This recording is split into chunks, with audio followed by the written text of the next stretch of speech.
আমরা সাড়ে ছয়টায় আমরা নেমে পড়ছি তো আমরা এখন এই স্থানে আছি ভাই এইখান কোথায় আছি আমরা এখন যাবো কোথায় এরপর জঙ্গলে আচ্ছা ইনশাল্লাহ সবার সাথে দেখা হবে। আসসালামু আলাইকুম।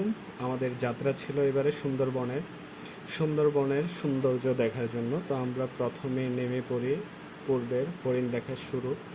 এটা আমার যাত্রা শুরু। এখান থেকে আমি আমার যাত্রা শুরু করেছিলাম ট্রেন স্টেশন থেকে। তো এখান থেকে আমি ট্রেনে গেলাম, কমলাপুর যাওয়ার পর নামার পর আমি আস্তে করে সবার সাথে বাসে ওঠার জন্য অলমোস্ট আই এম রেডি। তো এটা হচ্ছে আমাদের গ্রুপ ছিল, গ্রুপে সবাই খুব অ্যাক্টিভ ছিল। তো আমরা আস্তে আস্তে যাওয়া শুরু। এটা হচ্ছে আমাদের বাস, আর এইখানটায় আমরা বসি। আর আমার সবাই অফিস কলিগ বস সহ মিলে আমরা এই সুন্দরবনে যাওয়ার জন্য প্রস্তুত হই। পুরো টিমটাই আমাদের বসের অ্যারেঞ্জ ছিল এবং বস নিজে এটার উদ্যোগে আমরা সকলকে একত্রিত করে নিজে, বিশেষ করে সাদিক বস অ্যান্ড সবুজ বস, আকরাম ভাই, আমার কলিগ এবং হুসেন ভাই, শাখাওয়াত ভাই, এটা হচ্ছে রাশেদ ভাই, এটা হচ্ছে সাজ্জাদ। আর সবচেয়ে আকর্ষণীয় বিষয় হচ্ছে আমার কলিগ মামুন ভাই, যার সাথে আমি সবচেয়ে বেশি দুষ্টামি করে এবং খুব ভালো টাইমিং কাটাই। অলমোস্ট গাড়ি ছেড়ে দিছে, আমরা টোল প্লাজা দিয়ে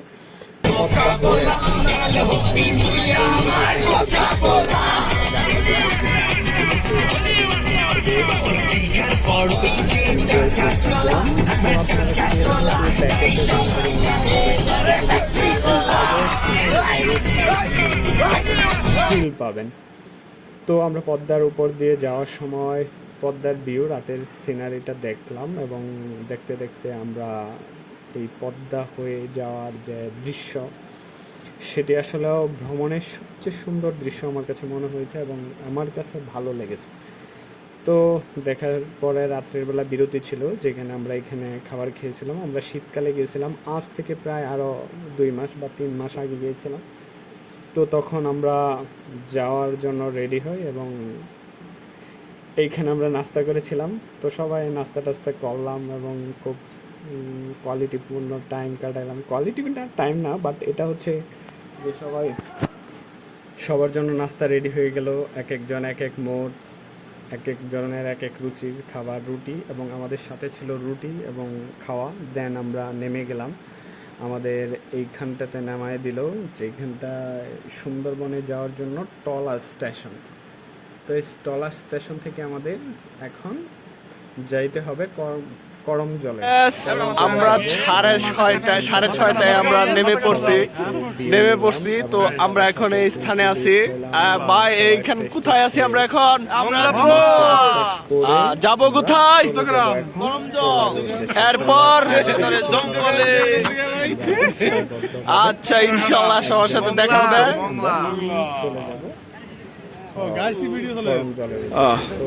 এই যে আমাদের বসেরা সকালবেলা নাস্তা খাচ্ছে, সাথে ডিম এবং মামলেটটা দিয়ে কি বলে এটা হলুদ খিচুড়ি খাচ্ছে। এখানে আসলে আপনারা এই ধরনের হলুদ খিচুড়ি খাবেন। 3 জন বস একসাথে এবং তারা খুব মজা করে খাইতেছে মনে হইতেছে।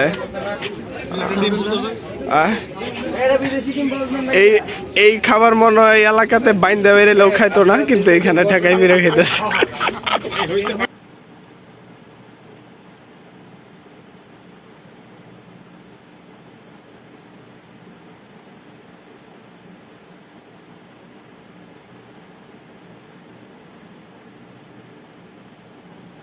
আমরা ফাইনালি ট্রলারের জন্য অপেক্ষা করতেছিলাম। তো ট্রলার আসতেছে, ট্রলার আসলে আমরা চলে যাব। এই যে সিরিয়ালি একজনের পর একজন যাচ্ছি। তো যাওয়ার পথে অনেক কিছু দেখা এই ট্রলার। তো আমি নিচে বসছিলাম, বিশেষ করে যে নিচে বসার কারণে নিচে বসার কারণে অনেক কিছু দেখতে পারলাম, এবং নদীর স্রোত এবং খুব বাতাস। ওই টাইমে কুয়াশা ছিল, একটু শীতের আবহাওয়া ছিল, এবং শীত বেশ ভালো শীতও ছিল, একেবারে শীত ছিল যে কম ছিল তা না। তারপর আমরা সুন্দরবনের এই যে ঝাউবন, যাকে বলে সুন্দরী গাছ, সেই গাছগুলো দেখতে পেলাম, এবং এইখান দিয়ে ট্রলার দিয়ে আস্তে আস্তে আমরা যাওয়া শুরু করলাম।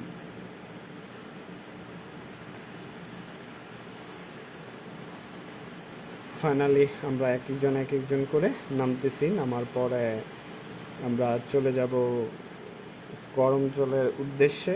গরম জলে যাওয়ার সম্মুখে এই স্টেশনটাই হচ্ছে আমরা একে একে নামব।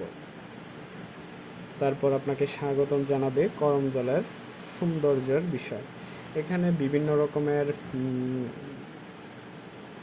গরম জলের ঐতিহাসিক বিষয়গুলো রয়েছে। এখানে প্রচণ্ড ছবি তোলার জন্য মানুষ ওয়েট করে, এবং এখানকার এই দৃশ্যগুলো আপনাকে কতটুকু মনোমুগ্ধ করবে আমি জানি না, বাট আমার মনে হয় প্রত্যেকটা মানুষেরই একবার হলে যাওয়া উচিত এবং দেখা উচিত।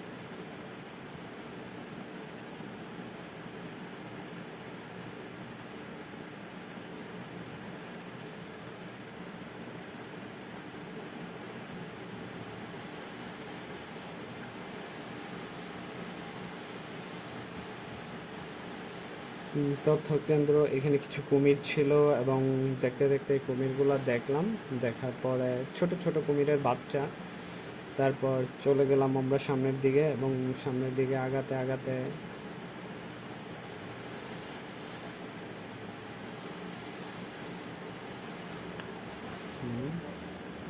এটা হচ্ছে ওয়াচ টাওয়ার থেকে আমি উপরে যে ভিউটা দেখাচ্ছি, শীতের জন্য তেমন কুয়াশা দেখা যাচ্ছে, এবং উপর থেকে খুব সুন্দর একটা ভিউ পাওয়া যায়।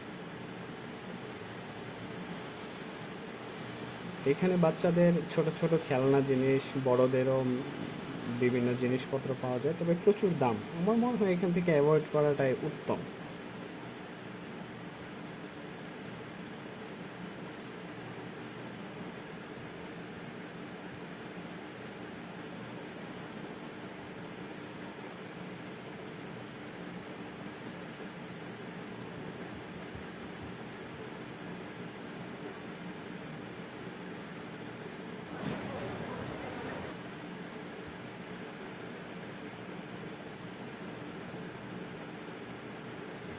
এই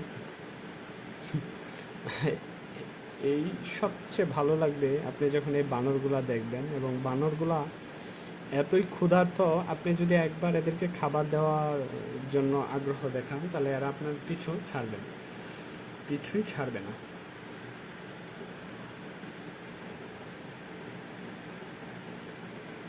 সুন্দরবনে সুন্দরী গাছগুলো এভাবে উঠতেছিল, এটা দেখে আপনার ভালো লাগবে। আমি আমি আমার ব্যক্তিগত অপিনিয়নটাই আপনাদের সাথে শেয়ার করলাম, এবং এই জায়গাতে আপনি যদি বসে কিছু সময় অপেক্ষা করেন, তাহলে আপনার কাছে বেশ ভালো লাগবে। দেন আমরা রিটার্ন চলে আসার জন্য রেডি হয়ে যাই।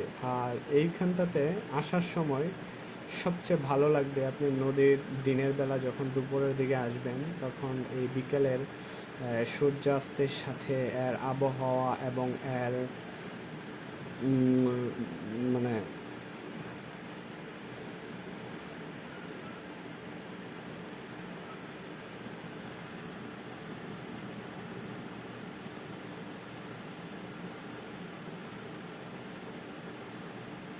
তারপর আমরা হযরত খানজাহান আলী মাজার শরীফে চলে যাই। সেইখান থেকে আমরা কিছু সময় পার করে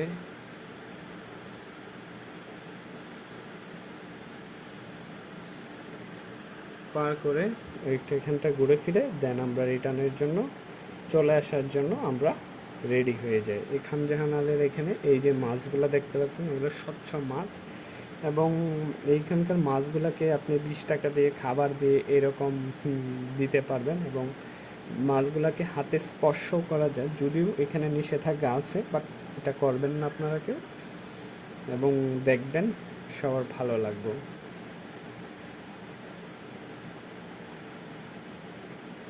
এরপর আমরা ষাট গম্বুজ মসজিদে গিয়েছিলাম। ষাট গম্বুজ মসজিদে যাওয়ার পর আমাদের বাগেরহাটে গেছিলাম।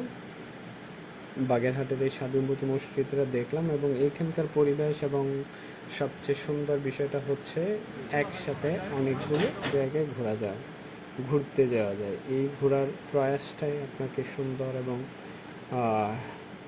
জাগাবে। এটা লাস্ট অবধি আমি যখন গিয়েছিলাম শুক্রবারে প্রচুর মানুষ ছিল এবং এইখানকার মানুষের প্রচুর চাপ ছিল। ওই দিন সম্ভবত কোনো উপদেষ্টা গিয়েছিল। খোদা হাফেজ, আল্লাহ হাফেজ, সকলে ভালো থাকবেন। ভিডিওটি লাইক করুন, শেয়ার